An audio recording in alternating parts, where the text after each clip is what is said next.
This is Michelle. I'll just go through this really quickly with you so that you can add a little bit to it and tweak it, and then just know that in the future you'll get more and more direction about how to do these, hopefully from JCPS, because they're the ones that really require this. And we teach it in some of our courses, so maybe you'll have the course with me, hopefully, and you can take the course where you really dive into learning to write lesson plans of your own. But my understanding is that you all are provided with a lot of this stuff, so it's a little trickier. And so you have identify the next lesson's learning target and objective. So you want to say a little bit more here than sign animal. You want to list exactly, maybe choose 3 that you want them to sign, whatever you're going to measure, basically. Again, these targets and objectives are basically what you're going to measure.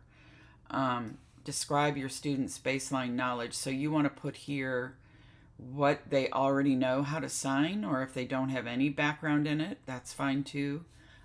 Just make sure you fill that part in.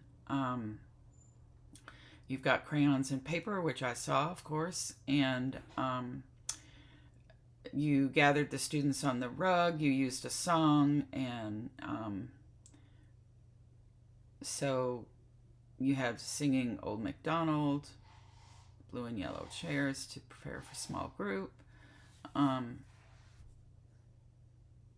So here you want to say a little bit more about what this exactly is. What are you going to say during that time? So that's all there. Sign animal, okay. And you want to say again which animals, because you're measuring that. So draw a picture of the animal. Yeah, that was fun. I enjoyed doing that with the kids.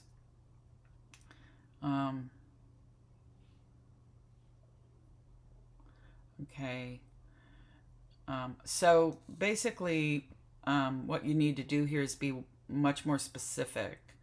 And then the way you'll assess would be, actually, you might want to start a checklist of which animals they signed, since that's what you were assessing. So you'll want to do that in the future, add that to that.